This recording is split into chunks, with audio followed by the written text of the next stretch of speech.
सतनाम, सत साहिब, जय गुरुदेव, धन गुरुदेव। भाइयों, यदि आप भाई चंद्रशेखर को इतना दिल से चाहते हैं तो आप नीचे बैठना पड़ेगा आपने।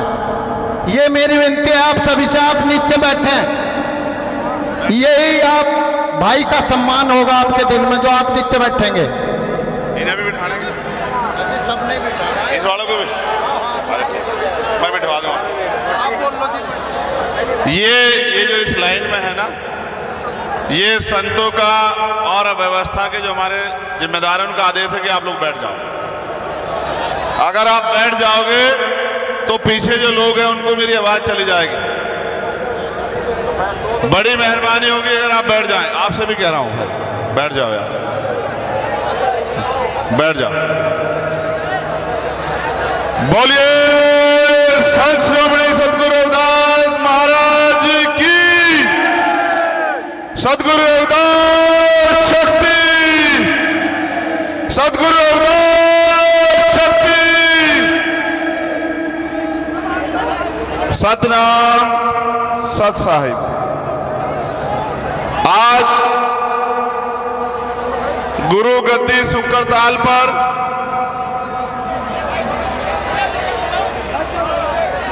महात्मा ज्ञान भिक्षुदास जी की 64वीं पुण्यतिथि पर इस ऐतिहासिक धरती को नमन करने आए लाखों लाखों की संख्या में हमारी माएं बहनें, हमारे बड़े बुजुर्ग, नौजवान साथी और यहां उपस्थित सभी संत, महात्मा गद्दी पर नशीन महात्मा गोवर्धन दास जी, और जिनका आशीर्वाद पहले दिन से आज तक मेरे सर पे है, अमर ज्योति सदगुरु समनदास जी महाराज जी के चरणों में भी मैं नमन करता हूं। बोलिए सदगुरु समनदास महाराज की। उनके साथ साथ जिस धरती पर आप बैठे हैं, जिनके नेतृत्व में ये खरीदी गई, मास्टर हरि किशन जी के चरणों में भी मैं नमन करता हूं। आज वो इस दुनिया में नहीं। आज हम यहां शांति से बैठे हैं, लेकिन इसको तैयार करने में बहुत बड़ा योगदान है। और जितने भी रविदासिया धर्म के इस मिशन को आगे बढ़ाने वाले हमारे संत, गुरु और गुरु प्रेमी, गुरुमुखी जितने यहां, मैं उनको भी धन्यवाद देता हूं, उनके पर चरणों में भी नमन करता हूं। सम्मानित इस सत्संग में उपस्थित कई प्रदेशों से आए सतगुरु जी के प्यारे संगत में बैठे सत्संगियों, मैं चंद्रशेखर आजाद,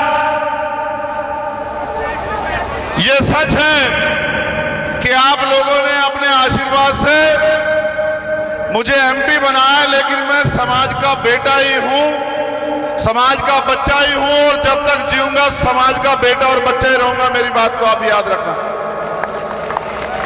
आज हम यहां उपस्थित हुए हैं, मैं आपको अपने दिल की बात बताता हूं। मेरे पिताजी और मेरा पूरा परिवार मेरे घर को 2 घर छोड़ के सतगुरु रविदास जी महाराज का गुरु घर है। मैंने उनके अलावा किसी दर पे मत्था नहीं टेका पूरी जिंदगी। अगर किसी दर पे टेका तो सतगुरु रविदास जी महाराज के गुरु घर में मत्था टेका, और उसका क्या सिला मुझे मिला और उनमें कितनी शक्ति है, उसका उदाहरण चंद्रशेखर आजाद आपके सामने खड़ा है। आप लोग डरना बंद कर दो और इधर उधर जाना बंद कर दो, अपने गुरु घरों में जाओ, सब कुछ ठीक हो जाएगा। ये अच्छे लोग नहीं है जो डिस्टर्ब कर रहे हैं।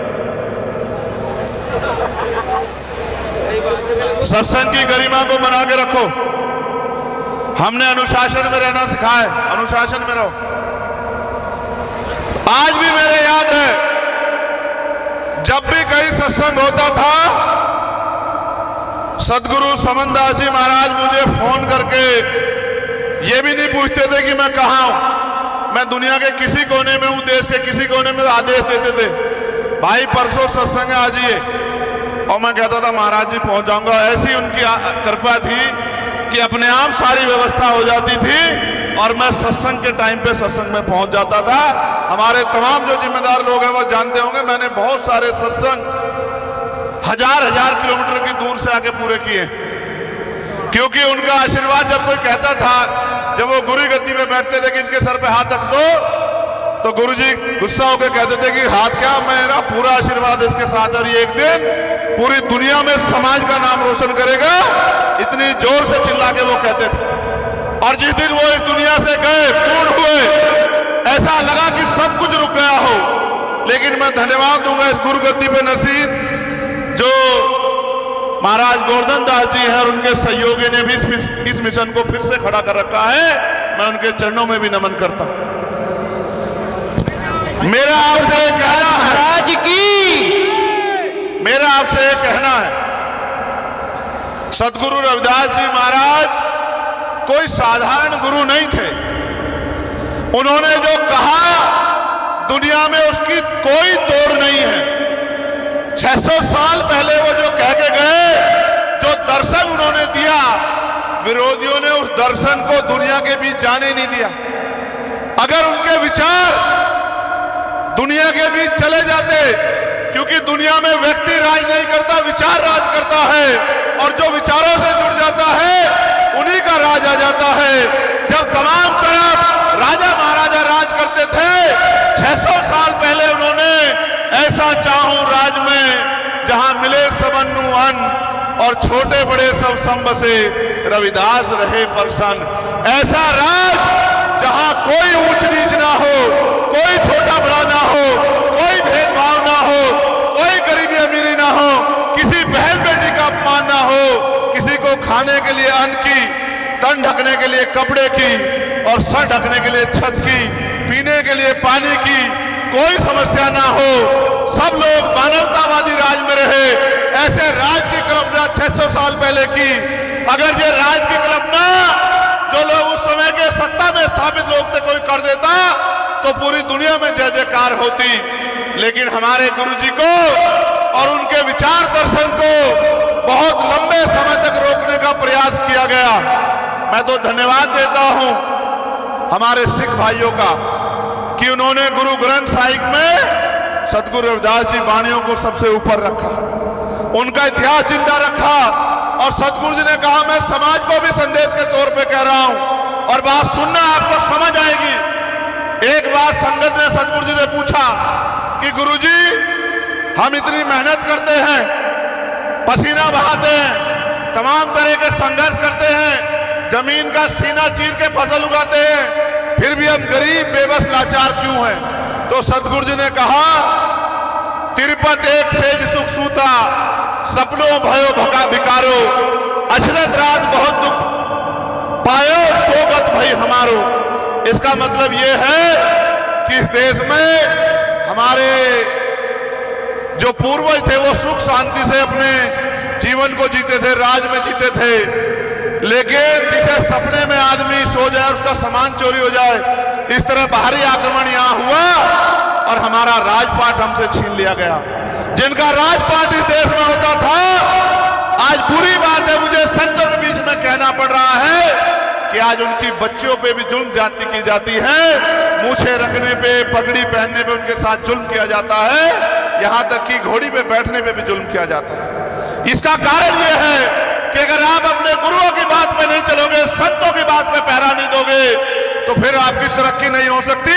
आप किसी के बाप को बाप कह लो, लेकिन अगर आप अपने बाप को बाप नहीं कहोगे तो आपका उद्धार नहीं हो सकता। मेरी बात को आप याद रखना। सदगुरु जी ने कहा रास्ता बताया, मैं आपको कह रहा हूं इस रास्ते पे चल जाओ तो आपका जीवन पार हो जाएगा। सदगुरु जी ने कहा कि रविदास मानुष करी बसन्नु, सूकर है दो ठाव, एक सु स्वराज माही दूसर मरगट गाओ। कि अगर सुख शांति का जीवन जीना है, इज्जत सम्मान का जीवन जीना है, तो दो ही रास्ते हैं। पहला, सब राज माही अपना राज लाओ, और अगर राज नहीं ले पाए तो सुख शांति मिलेगी मरने के बाद शमशान घाट कब्रिस्तान में। अगर जीते जी चाहिए तो स्वराज लाओ, अपना राज लाओ। आज देखो लाखों की संख्या यहां है, तो मुझे कल ये बताना कि आपकी जिंदगी में सब अच्छा हो गया है क्या? सब अच्छा तब होगा जब आपका राज आएगा। और मुझे कड़वे शब्दों में ये कहना है, महाराज जी यहां बैठे हैं, महाराज जी किसी और का सत्संग होता है, ऐसी व्यवस्था होती कि पत्ता नहीं हिलता। ये प्रशासन के लोग हमारी हैसियत नहीं समझते। जितने लोग यहाँ कहीं नहीं किसी गद्दी में इकट्ठा होते होंगे, और वहां 40-40, 100-100, 200-200, 500-500 पुलिस वाले लग के व्यवस्था करते हैं, किसी को खरोच नहीं आती।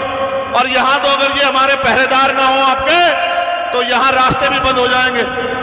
मैं प्रशासन से भी ये कहता हूं, याद रखना, अगर अगली बार जब सत्संग होगा और व्यवस्था अच्छी नहीं हुई तो चैन से सोने नहीं दूंगा आपको। मेरी बात को अच्छी तरह दिमाग में रखना, कोई गलतफहमी मत रखना, कोई गलतफहमी मत रखना। ये मत समझना कि रविदासियों का सत्संग है और इसकी हैसियत है। हमारी हैसियत ऐसी है कि जब दिल्ली में गुरुघर तो टूटा था तो हमने दिल्ली के तख्त को 24 घंटे में हिला दिया था। हमारी हैसियत की याद रखना, इतने हल्के मत समझना। ये जो बाणे में लोग बैठे हैं, ये हमारे सर माते हैं, ये हमारी पगड़ी है, ये हमारे गुरु, हमारा सम्मान है।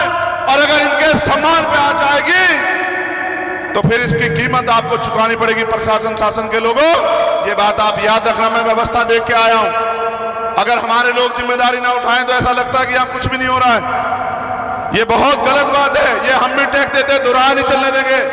अगली बार सत्संग होगा तो व्यवस्था ऐसी होगी जैसी दूसरे लोगों के लिए होती है। और हमें किससे बुराई नहीं, उनके लिए और अच्छी करो। लेकिन हमारी माए बहनें सड़कों पे परेशान हो रही है, पानी में, तमाम परेशानियां रास्तों पे, ये रास्ते भी नहीं बने। ये हमारी गुरु गद्दी है, इसका इतना मान है कि चाहे तो सत्ता को इधर पलट दे और चाहे सत्ता को इधर पलट दे। आप जानते नहीं हमारी गुरु गद्दी की ताकत को। मैं आपको एक जानकारी और देता हूं। जब तक इस देश में जिस दर्शन की बात मैंने की, जब तक बेगमपुरा दर्शन नहीं आएगा, इस बात को समझना, बेगमपुरा शहर बसाओ, बेगमपुरा शहर बसाओ। सतगुरु जी ने कहा, बेगम का मतलब है बिना गम का राज, जिस राज में किसी की जिंदगी में कोई गम ना हो। जब तक बेगमपुरा नहीं बसेगा, भारत की तकदीर बदलने वाली नहीं है। और बेगमपुरा दर्शन को इसलिए छिपाया गया, इसलिए दबाया गया कि लोग बेगमपुरा दर्शन से ना जुड़ जाए।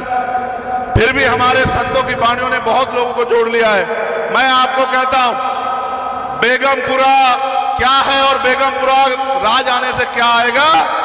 इस बेगमपुरा का प्रचार करने के लिए हम लोग जुलाई के बाद अगस्त महीने से एक यात्रा शुरू कर रहे हैं, मानवतावादी बेगमपुरा जागृति यात्रा, और पूरे प्रदेश में लेके जाएंगे जब तक बेगमपुरा शहर नहीं बसता। क्योंकि बेगमपुरा मेरा सपना नहीं है, बेगमपुरा सतगुरु रविदास महाराज जी का सपना है, हमारे कुल गुरु का सपना है, हमारी अस्मिता का, सम्मान का सपना है।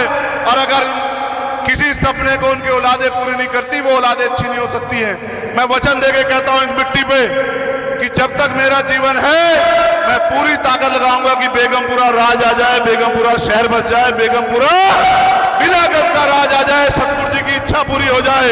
एक उनका खून, उनका बेटा होने के नाते बेगमपुरा राज लाने के लिए हम लोग पूरी मेहनत करेंगे। इसलिए समाज को दर्शन से जागरूक करने का काम करेंगे।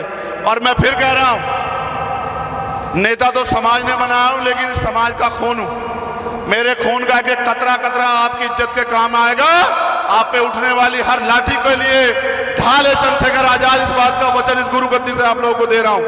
मैंने सुख सुविधा के लिए रास्ता नहीं अपनाया, जैसे संतों ने बाणा समाज को दिशा दिखाने के लिए पहना है, उसलिए मैंने बाणा समाज को सही दिशा दिखाने के लिए पहना है। मैंने 16-16 महीने जेल काटी, आप जानते हो। 16-16 महीने मैंने दिल्ली में गुरुघर टूटने में 96 लोगों ने 66 दिन तक जेल काटी, 250 लाठियां खाई।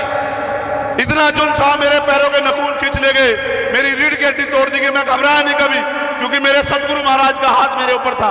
और आप जानते हो 4-4 गोली चलाई गई मेरे ऊपर। 1 साल नहीं हुआ, यही महीना था, 4 गोली चलाई गई।